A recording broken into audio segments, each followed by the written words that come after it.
They called him the Diesel. Crank up that diesel. He leaned across the table and he goes, "You need to get me back there.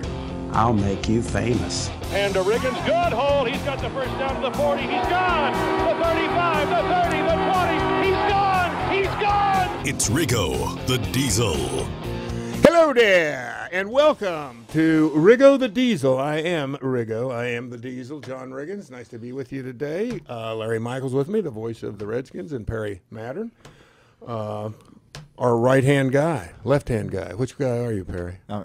Right. You'll be right. Okay. Anyway, might forget anything? Episode 17. Yes. I think that pretty much sets it up, and let's go That's from all here. there is. That's all there is for the Well, I will say this, guys. Oh, wait a minute. You got him. Oh, T-Cat is in the house today. T-Cat was absent last week. He had I think T-Cat hit the wall. He just didn't want to come last week. That was it. He gave you some story about needing to meet some people or something, right? Some big meeting he had with one of the primaries in the place where he works. How could it be bigger than Riggo The Diesel? How could it be bigger than that? I think this actually paid him something. So he had, Riggo The Diesel doesn't pay very well, as Todd has learned over the years. Anyway, I got to say, guys, I'm kind of obviously at a loss for words as to what exactly happened last Sunday or 2 days ago. You vacillated Sunday. I was vacillating badly. Vacillating. My gut feeling said they can't win this game. I really felt that way because I kind of thought that there was a little bit of what do you want to call it? It was a little bit of fool's gold, the Giants game in the second half when Josh got into the game. Right, Josh Johnson, obviously the quarterback that really did a heck of a job on Sunday, considering the circumstances that he found himself in when he showed up and the amount of time he's been there, and you factor all that stuff in. It really seemed like, and the Jaguars have a decent defense. I mean, and of course, then you factor in where they are as a team, how their season has eroded, and you never know emotionally what you're going to get on any given Sunday. And the same can be said for the Burgundy and Gold, really. But you got to say you have to be somewhat impressed by what you saw down there because, and this is a very thing I think after the Giants game is how do you respond after that game? You can completely just let it go, or you can get a toehold, dig in, and stand your ground. And I think that's what we saw on Sunday. I think that you saw a team certainly on defense, and you saw a lot of moxie on offense, and you saw them do the stuff they had to do at the right time. You're at a point where I think you have to just look at the facts. If you're going to win, the chances are you're going to win ugly. But it gets down to, that beats the hell out of, I would say. Losing pretty. Pretty. And what's really amazing is, and I said this in a pregame show 2 weeks ago, is that, if they can, considering what's happened to this team, losing not only your starting quarterback, but your backup quarterback who's been here for 5 years, and all the injuries to your offensive line, and that if you can overcome all that stuff and somehow make the playoffs, and it's still possible, and that's what what I think we talk about is if those guys in the locker room believe that, if they can win their last 2 games, you don't know what's going to happen, and they have to keep going into every game and every play that they line up during the game. And have that mind, let me just win this one. Let me win this one, and we'll line up and do it again and win this one. You got to wait and see what's going to happen because there's so much chaos in the NFL now. You don't know. You can't count on this team or that team like, oh, yeah, they're getting it together now. It's going to happen for them. I mean, you saw all kinds of what you'd have to consider upsets just this past weekend. Yeah, I thought we could count on the Rams, right, to knock Philly out of it. Couldn't do it. And on top and Philly with their with Nick Foles again, yeah. where it's like, okay, it's time for him to come out of the closet. And don't mean that the way that people mean that, but my point could have used a is, different cliche there. Yeah, he's taken off his mask, all that. We're unmasking Nick Foles again this time of year. He's just back in the lineup. Yeah. He's back in the line. It's kind of like my final word. Yes. So we'll never do that again. But the question I have, and you can't answer this until Saturday at 4:30, is that Redskins got, I thought, an emotional lift by Josh Johnson. He's played free and easy, hadn't won a game, 11 years, hadn't won a game. He wins a game. He's got to win now in about 6 days. Can't wait 11 years. It's a different game, different scene set. The whole thing's different. Can they do it again? Can he do it again? To me, is the biggest question. You know you got to stop Henry. Everybody knows that. Big running back. You'd appreciate a guy like that. Yeah. And if they don't stop him, obviously they're going to be behind the 8 ball, another cliche. But to me, offensively, what they got from Josh Johnson, can they get that again at the same emotional level? Because he never gave up in that game. Could have caved in that game. That punt return was a backbreaker. I was going to say the same thing. From the sideline, when that punt was returned, it started looking like on the faces of everyone like, all right, here we go again. Like, man, we've played pretty well here in this first half, and then to have this stupid thing happen on the last play, basically but he lifted him up. Right. I think he lifted him up. You mean Josh, that is? Yes. Yeah, I think so too. And really, I mean, talk about some gutsy drives in the second half. And, sometimes you want to be better, lucky more than good. And the Jamison Crowder catch. Now, as much as I thought it was luck at first when I watched the Crowder catch, we have the end zone shot by our friend Daryl Johnson. Just an incredible play by Crowder to reach behind with his left hand, flip it up to himself, and nobody else touched the ball, and he comes down with it. To me, that was the play of the game, and it set up the touchdown to Sprinkle, and then obviously Moreau picking off the pass by Kessler on the high throw to Westbrook. But and then AP down the stretch too. I mean, that was, talk about reminiscent of some John Riggins runs. Those runs after getting literally nothing all day to get the Redskins into field goal range was impressive. Well, what you're saying about Johnson, that, when you look at what he did, I mean, I would think after this game, considering what he's been through, and here's what impressed me. When I got done doing the pregame show, I'm driving home, and, of course, you guys had, as part of the pregame show, when you went to the 50-yard line show or whatever, that you played some of the interviews where he'd been interviewed this week. Yeah. I was so impressed when I heard him talking about, he was really so matter-of-fact about how he'd grown up and where he came from. And it's almost like, he put it on himself where you don't accept defeat. You have to, basically the old, if you get knocked down, you got to get back up. And I thought to myself, I said, that guy seems to have a pretty good grip on everything, and considering what he'd been through, and considering that, I mean, he's looking at it like, what a gift. Here I was in the hood playing with the kids last week, I know. And now I'm on an NFL roster starting a game. It's like, it don't get any better than this. It was, there was something, and I got to believe in a huddle that he brings that into the huddle where I'm taking this is that he may be infusing the offense with some optimism, where all of a sudden they're seeing the possibilities of we can, as opposed to, where you have the kind of question mark when you go into that lack of. I think he's given them a little bit of confidence, which also bleeds over to the defense. I agree, and it just hit me, and it's a horrible comparison, but he came in and he got beat up quite a bit in that game, right? And he just found a way to get rid of the football on something. He just found a way it was a gritty win by him. And I remember back in the day, vaguely, because I'm not that old, but I remember Billy Kilmer back in the day and how he would just be a gritty leader. And people liked Billy because of the kind of guy he was. Completely different guy, completely different athlete. But I see some similarities there in that what they see in Josh Johnson is somebody who's kind of pure. Despite being 32 years old, he hadn't been beaten down too much. Even though he's been beaten down a lot, he's been cut by 11 teams. And he's been cut more than 11 times because he's up and down on practice squads. The guy's probably been cut 20 times, but he keeps coming back for more, which you have to admire if you're in that huddle and you're there. You say, look, how can we give up?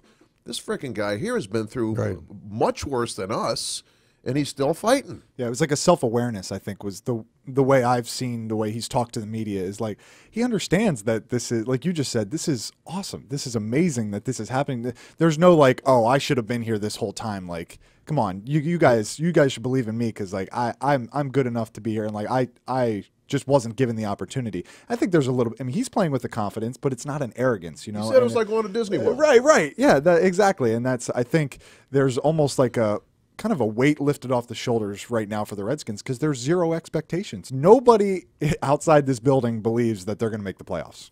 I mean, that's the truth.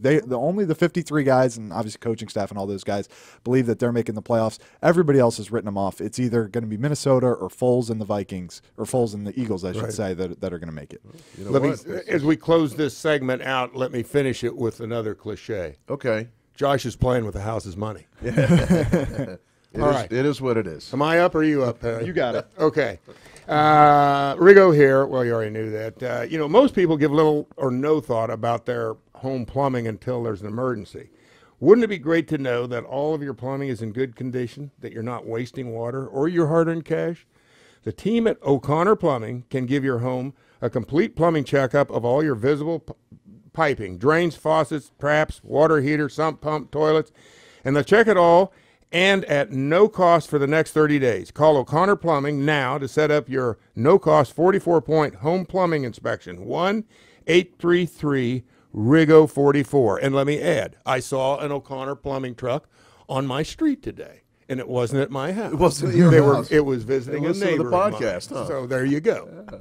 All right, helping people improve their lives is what should drive business, and that's the belief at Koch Industries, which employs more than 65,000 people across America. The team at Koch works together to meet the world's changing needs in transportation, medical care, water filtration, household goods, energy-efficient building products, and everyday technologies, all while consuming fewer resources. See the innovations firsthand at kochindustries.com. And also our friends at McCarthy Services. They like to help those in need year-round, and during the holidays is no exception. We know that the last thing you want are the financial challenges that come with a heating and cooling system, water heater, toilets, or drains. That's why through December, we'll waive our diagnostic fee with any repair. You can use that diagnostic cost instead for maybe dinner, gifts, however you like to celebrate during the holiday season. McCarthy Services, making it work, making it right. Visit McCarthyHomeservices.com. Who's bored? Who's broke? And who's back? I wanted to always see the redwoods. I wanted to see the Rocky Mountains. I wanted to see the Painted Desert, the Petrified Forest, the Grand Canyon. That was like the land that I always wanted to go to. John Riggins. And we're glad this is the land you always want to go to. At least we hope you do. Well, let's take a look at the NFC East as things have kind of changed over the weekend. I did not see, well, although the bookies did. You know, I didn't know that, but the Colts were favored to win that game by, I think, 2 points, which I was a little bit shocked by. Well, they crushed that margin. Huh? Yeah, did they ever? And shut out Dallas. I mean, that to me is where now they've knocked Dallas back a peg or two, and they've got to be kind of reeling down there. Question marks go through your mind at that point.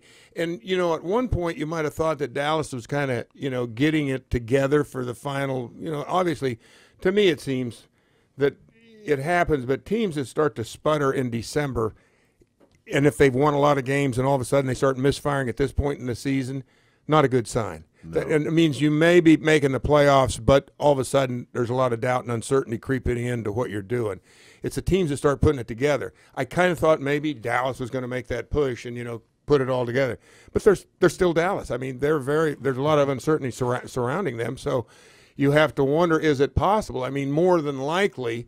I mean, they still have to – the one game, they got to play the Buccaneers, and you'd have to think that the Buccaneers probably are going to just let it go and they'll win. But the Giants in Dallas, that's a whole – the Giants are that team. You know, there's not that – and I think they have to go to New York, don't they, to play them? I don't know. You know, I mean, but right now you wonder where everybody's gas tank is. Yeah, both emotionally and physically. And the Cowboys, you know, Dak Prescott did not look good in this last game. And that's the way he looked earlier in the season before they got a run going. So could that be going south? And, you know, Philadelphia, a little concerned about Philadelphia because they might be better with Nick Foles than they are with Carson Wentz in terms of throwing the football. And he has a great vibe with the head coach, Doug Peterson. Foles does. Foles does. In that last game, I thought they had the defense guessing the whole time. I thought they looked like a Super Bowl defending champion, even though they've been decimated by injuries in the defensive secondary. So, you know, I wouldn't be shocked if Dallas lost to Tampa, to be honest with you. You know, I wouldn't be shocked. Well, you're right. That's the tough part, though, and we actually have it written here in the notes. Thanks to TCAT for the notes. Good font today. I can actually read this. So Cowboys got to go. The only way Cowboys can lose the division is they go 0-2, Redskins or Eagles go 2-0. So really, I mean, if the Cowboys win one game, they clinch the division.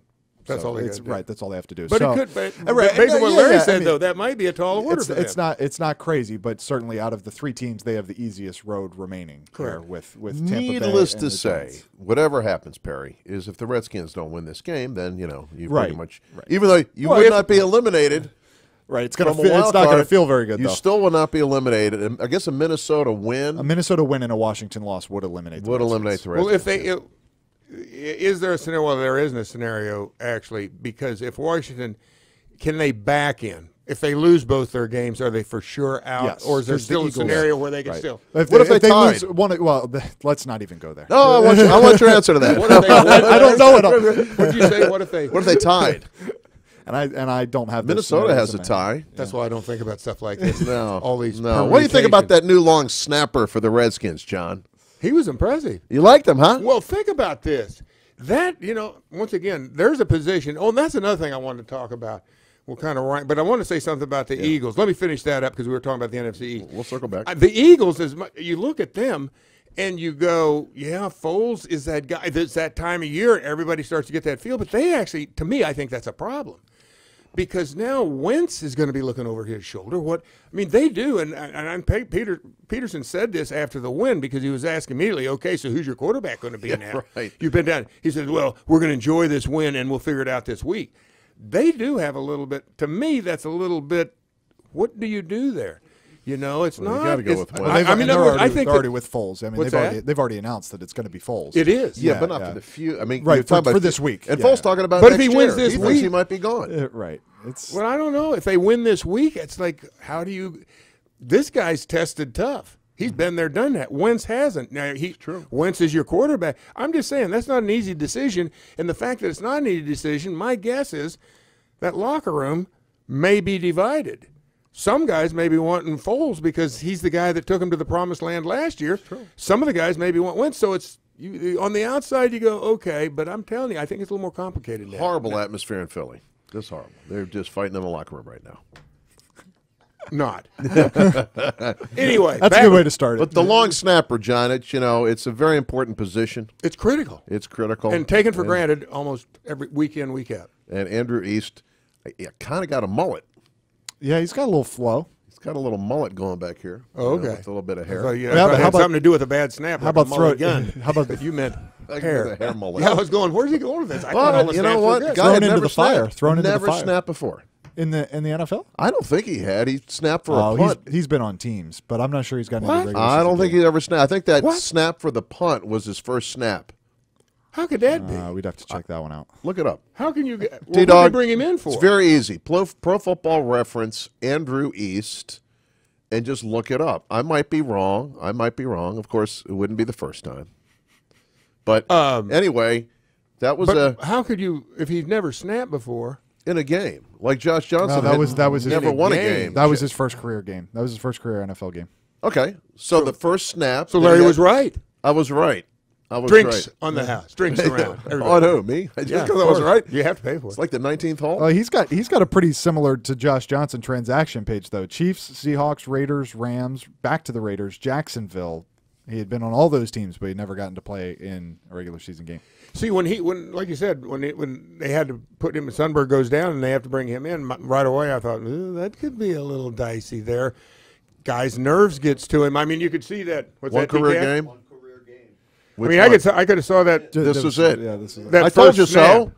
I told you I was right. Why do you guys doubt me? You doubt me. But Tell how you about- what, though, I saw the guy. I thought he was an intern in marketing when he walked in. Is he the one that's married to the gymnast? Yes. Sean Johnson. Yes.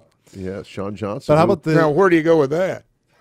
I think she was on Dancing with the Stars. Oh, is that right? I think she was also on some Olympic other- she gymnast, was right? Celebrity Apprentice. She might have been fired by No. Trump. Yeah, I think she was fired. I think Well, she was how- fired. Look that up, T-Dog. Oh, okay, but she wasn't in the last Celebrity Olympics, then. She's Apprentice. a little bit older. yes, She was fired. Okay. She didn't win. I'm pretty sure. All right, we'll come back with that information in a Somebody second. told me that. But what I wanted to say was that, A, that's a big spot for a guy that's never actually been in a game, and you could easily have seen where nerves could have got to him. He was flawless. But what you have to look at here, and we never discuss these guys, but your punter and your kicker very well could be they're your best players on the team. You can make that argument. 38 punts inside the 20 for Tress Way this year. He has not had a touchback. Still Yeah, he's without been a a touchback. touchback. I got to go with The one that he dropped in on Sunday, I thought that was it. I was like, oh, there's the first touchback. That thing lands at the 2, and it's like pop, right up in the air. Backspin. Yep. And there's Danny 9 Johnson. iron. Yep. Well, no, this is what I'm saying is that I don't think that they're fully appreciated because they just go out and do their job week in, week out. It's not but it's like so many things, almost like an offensive lineman. When they screw up, you know, and it doesn't happen. You know, they either get a punt block because they held the ball too long or whatever, kick blocked, or they miss, you know, the extra point or what. Then all of a sudden, you know, you go, what the hell's going on with them? But when they, you know, you just assume that that's the way it's supposed to be. Yeah, but back in the day, I mean, you know, you talk about the kickers. I know that it's talk to Cooley about kickers. Cooley, he shuns kickers. He Because? He shuns kickers. I don't know. It's a football thing. I would never play football, John. You're a Hall of Fame football player. What did you think of the kickers? You know, I mean, I talked to Sonny. They're different. Look, I'm going to talk about personally. Moses is the greatest guy in the world. Love Mark Mosley. Been friends with him for 30 years. Mike Bragg's a super dude. Correct. Greatest guy. Ask Sonny about kickers. Just ask Sonny about kickers. And it's like, you know. They're a different breed. Yeah. And when you think about it, you know, when they invented the game of football and they decided that back in those days, one of the football players was the kicker. One of the football, we'll go back all the way to, what's his name, Cliff Battles. Or was it Cliff Battles? No, the quarterback. Sammy Baugh. Wasn't he the punter? Yeah. Yep. So in other words, for that matter, Danny White used to punt for the Cowboys. But where I'm going with this, an actual football player had to take care of those jobs. Well, it got to the point where it became specialized, and you really weren't a football player anymore. Right. And so, therefore, you know, and I think that's probably, I wonder how far back you'd go. Well, what's his name? Paul Hornung used to kick extra points and field goals. Pat Summerall was a kicker. Exactly. So and a wide receiver. And Lou Groza was an offensive lineman and a kicker back in those days. But I think when the Gogolecs came in and when Stenerud came in, I mean, you look at some of the kickers now. Redskins have two athletes at kicker. Dustin Hopkins, an athlete, and Tress Way's an athlete. You look at some of these little guys, no disrespect to anybody, okay? But they don't look like football players, some of these kickers, some of these sidewinders, some of the they're all soccer style now. There's no such thing. All right, straight on. Mo must have been the last one, I think. Also, you have the other end of the spectrum, which is Janikowski. And did you see his tackle attempt this weekend on the San Francisco returner? That was probably one of the plays of the year in terms of hilarity. He got physical? No. He completely whiffed. He caved. Oh. He caved. I mean, he you could see no contact. It was kind of like Cam Newton going for the ball in the Super Bowl. I think I'll pass. Almost exactly, except even more dramatic because it was the guy streaking up the sideline for a kickoff return or a kickoff return. Kickoff return, yeah. And he's last guy to get him, and he's got an angle on him, and he gets out. No, I'll walk over here. He just kept walking. It was really weird. I mean, I think that's where he goes, listen, that's not in my job description. That's exactly right. I do not. Go look at my contract. It's not in the job description. I don't do tackles, okay? That's it. I can make the guy think I'm going to tackle him. That's about as far as I'm going to take it. Well, if he scared him off the field, that wasn't good enough, though. Sean Johnson won Dancing with the Stars. Sean Johnson won. I didn't 2009. I didn't say that. I said she got fired from Celebrity Apprentice. I said she but that's what he was participated. asking. I will say that. Okay. Fired from Celebrity Apprentice. All right, look it up, will you? We got some business here to take care of. Yes, and that's with our friends at the Virginia Lottery. Football might be the gift that keeps on giving, as long as you're winning. But it's not something that you can wrap in shiny paper and send to a friend. For that kind of gift, look to the Virginia Lottery's holiday games. When you give holiday games to family, friends, or neighbors, you're giving the gift of joy, and you could be giving the gift of awesome cash prizes. Give $1 holiday sparkle scratchers to everyone in your fantasy football league. Pass out $2 gingerbread double scratchers to all your coworkers. Maybe even surprise your in-laws with some $20, $100, or $200 to win scratchers. Everyone likes a good game, and the season of giving is here, so give the gift of joy. Give holiday games from the Virginia Lottery. Look for Holiday Sparkle Gingerbread Doubler, Winner Luck, $10,000 bonus, win either $100 or $200, and all the other Virginia Lottery games at your favorite lottery retailer.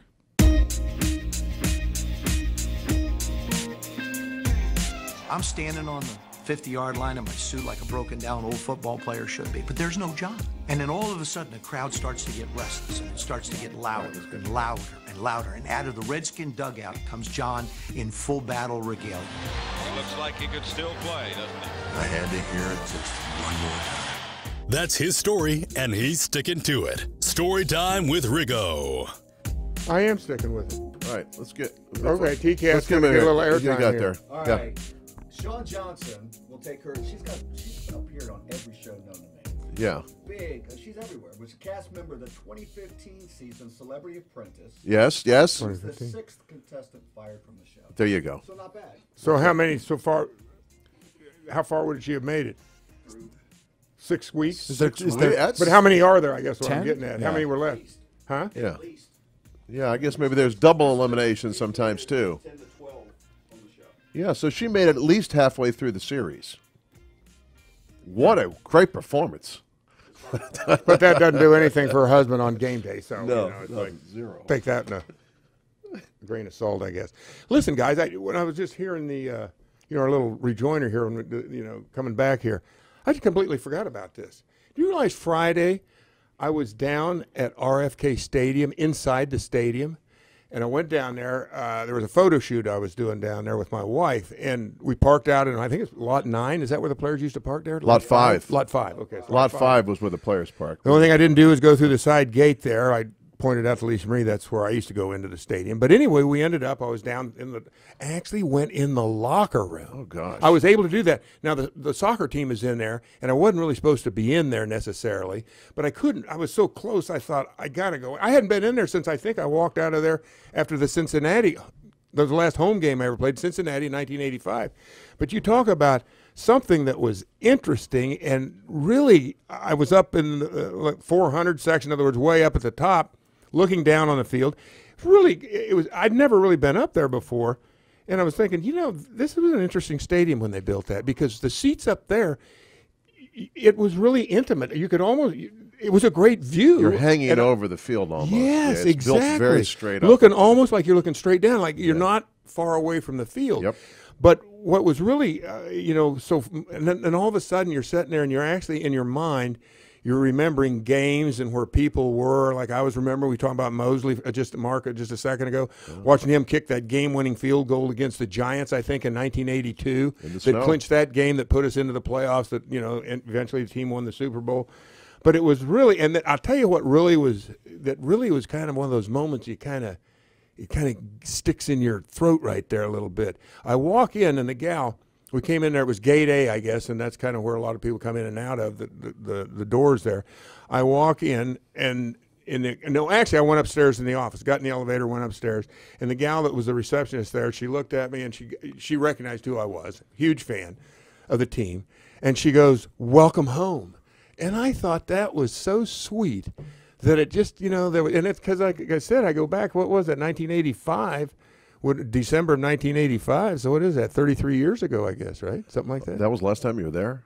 That was the last time. Yeah, I've been by RFK. But inside. RFK 33 years ago. And so you kind of almost felt the ghosts of there was some serious past. Yeah, and then when I went in the locker room, and Lisa Marie was with me there, and I said, well, this was my locker, and I said there was Mark Mosley was right beside me. He was the first locker on the left as you came in the locker room. I was the second one. Yes. You remember that? I was there that day he kicked that field goal, and actually got a picture of me interviewing Joe Gibbs. Looked a lot younger back then.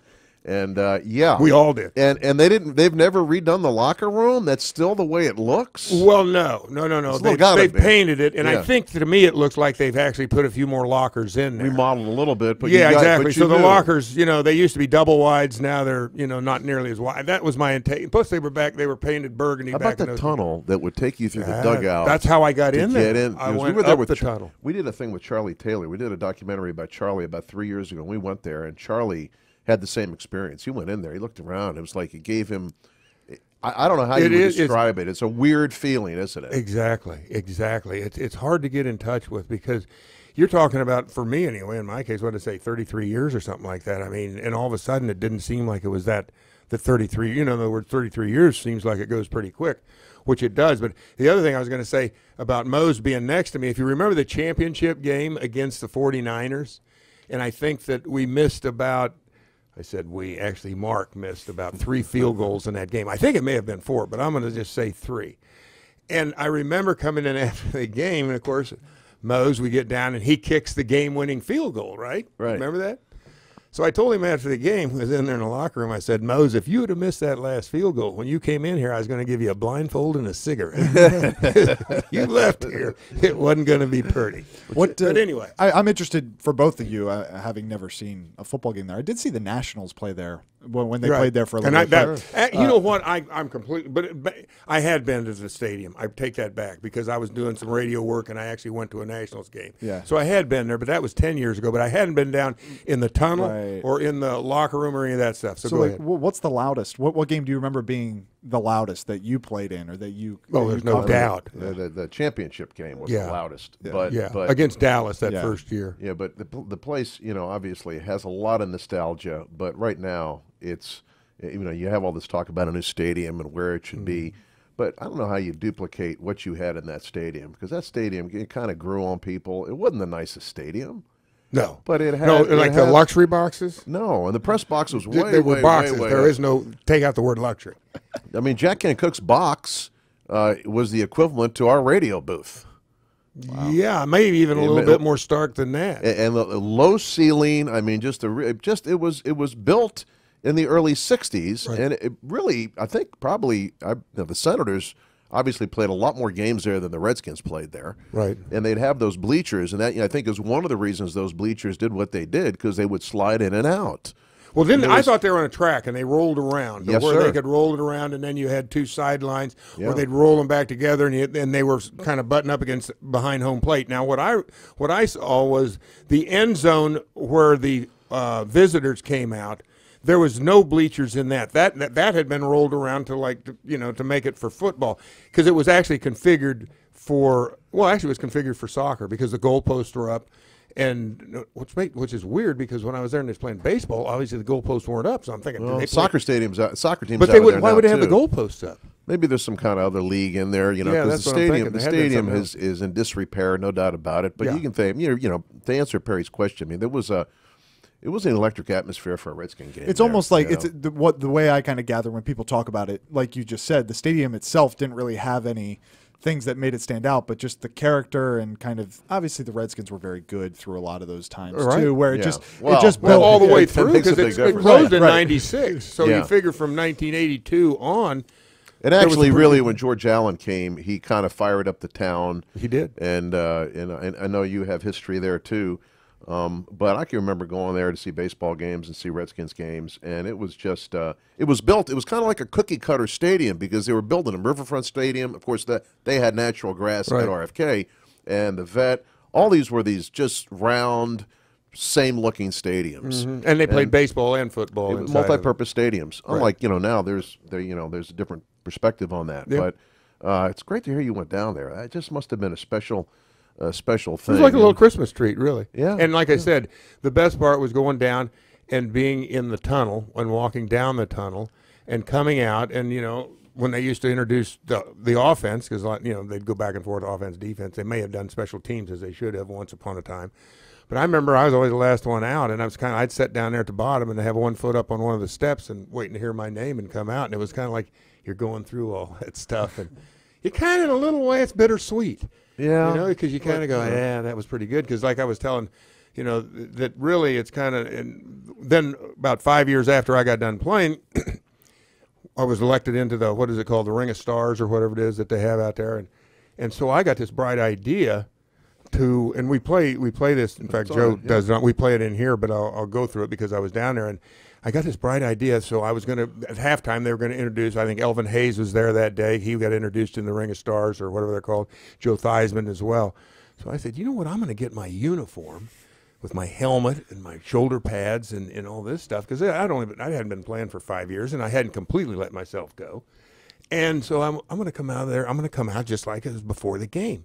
So they get, and Theismann, basically you hear him say one, we just heard it a little while ago, where he's wondering where I am. And all of a sudden they announce my name. I run out, and it was, it was just like, And I get out there, and Joe goes, John, what did you do this for? And I said, I just had to hear it one more time.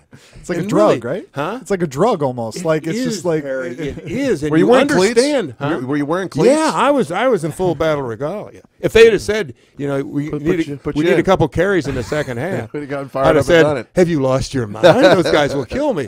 But yeah, it was one of those deals where it was, like I said.